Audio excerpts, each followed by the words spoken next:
Tensions between Iran and Israel are heating up again. The situation is further complicated by the emergence of the Pakistan issue, which has drawn the threat of nuclear weapons. If Israel actually attacks Iran, the two countries could potentially be plunged into a much larger exchange of blows. Concerns are spreading not only in the Middle East but also on the global stage. Although armed clashes have not yet been seen on a large scale, signs of escalation are still felt. Following the latest wave of attacks, the war in the digital realm is reportedly continuing. An Israeli official revealed that Iranian-affiliated groups are trying to exploit a newly discovered security flaw in a global breach of Microsoft server software to attack Israeli companies. Boaz Dolev, CEO of Israeli cyber threat intelligence firm Clear Sky, emphasized that while the ceasefire remains in effect, cyber attacks show no signs of stopping. However, the deteriorating relations between Iran and Israel are no longer solely a matter for the two countries. Indirectly, those who openly support Iran are increasingly asserting their support. While Israel can always rely on the support of the United States, Iran has the powerful forces behind it. China, Russia, and Pakistan, all reportedly ready to provide tangible assistance.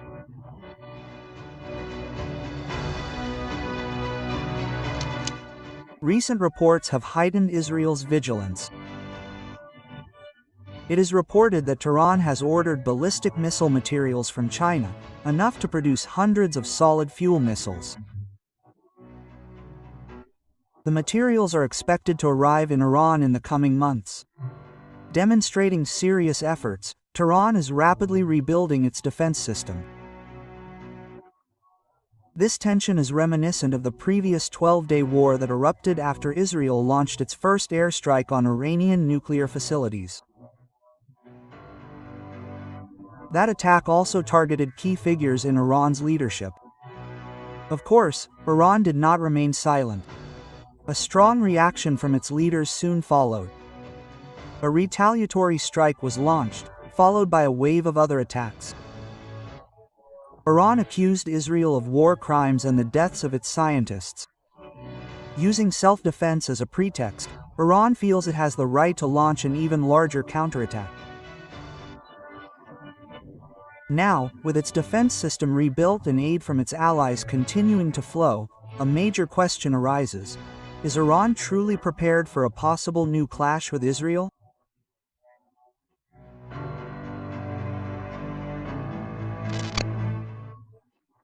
In a recent report widely discussed in various online media, it was revealed that Iran has received a number of J-10C fighter jets from China. This delivery is not entirely surprising. Beijing publicly stated its readiness to supply these fighter jets to friendly countries last July, with Iran on its priority list. Chinese Defense Ministry spokesman Zhang Bin emphasized in a statement that China is ready to share its military technological achievements with strategic partners it considers friendly as part of a long-term, mutually beneficial relationship. Iran's interest in the J-10C was not a sudden decision. Military observers believe it grew after witnessing its performance in the air confrontation between India and Pakistan last May. At that time, the J-10C operated by the Pakistani Air Force was deemed capable of matching and even surpassing Indian fighter jets in some maneuvers, signaling its technical superiority. However, its reputation in combat was not solely due to its performance. The J-10C has been touted from the outset as a next-generation fighter jet that could become the backbone of air power. Its technological superiority makes it capable of competing directly with various fighter jets manufactured by developed countries. This aircraft is equipped with a state-of-the-art AESA radar, such as the KLJ-7A, which boasts a much wider detection and tracking range, higher target identification accuracy, and exceptional resistance to enemy radar jamming. By design, the combination of delta and canard wings, combined with a fly-by-wire control system, provides impressive maneuverability. Even in the pressures of close combat, its appeal is further enhanced when cost is considered.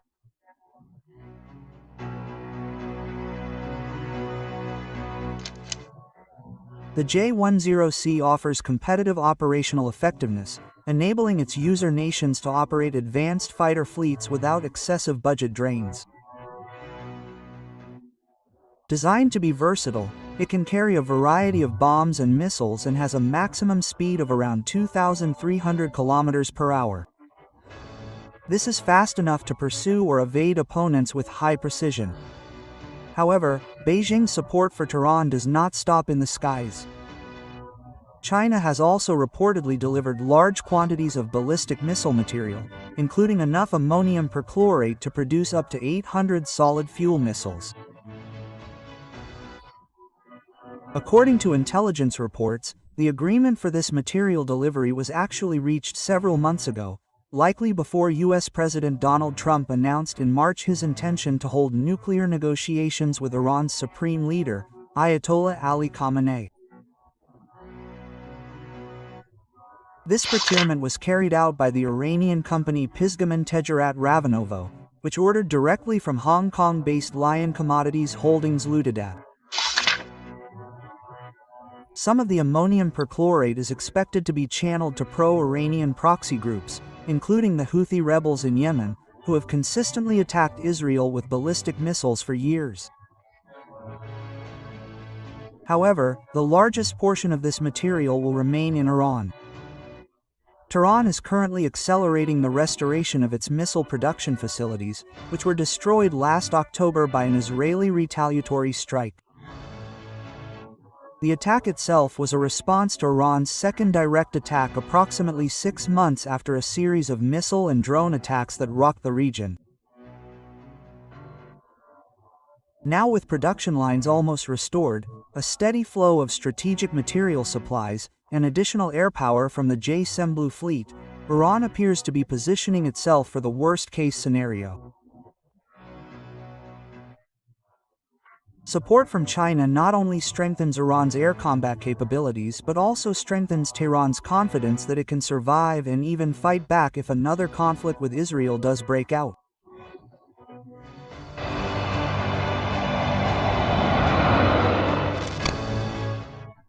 One recent news that has been widely discussed is the arrival of the Russian-made S-400 air defense system in Iran. The presence of this sophisticated defense system immediately attracted the attention of military observers and the international public. For many, this move is a clear signal that Iran is preparing for a possible direct confrontation with Israel, which has received full support from the United States. The S-400 itself is not a new system in the military world. Its reputation has been tested in various situations, and its superiority makes it one of the most respected air defense systems today. With a range of up to 400 kilometers, the S-400 is capable of intercepting targets at very long distances. Moreover, its radar technology is designed to detect and destroy the latest generation of stealth aircraft, including the American F-35. Defense cooperation between Russia and Iran is actually not surprising. Previously, the public was also shocked by news of the use of Iranian-made suicide drones, developed jointly with Russia as a variant of the Geran 2, one of which is the Shahid 136. This is a kamikaze drone specifically designed to crash into targets and explode along with its warhead. This drone has a length of approximately 3.5 meters, a wingspan of 2.5 meters, a cruising speed of 180 kilometers per hour, and a flight range of up to 2,500 kilometers. It is capable of carrying a warhead weighing 30 to 50 kilograms. The unit is sold at a relatively low price of Rp 20,000 to Rp 1 million. Its design is simple, but its capability in mass attacks has proven deadly and efficient on the battlefield.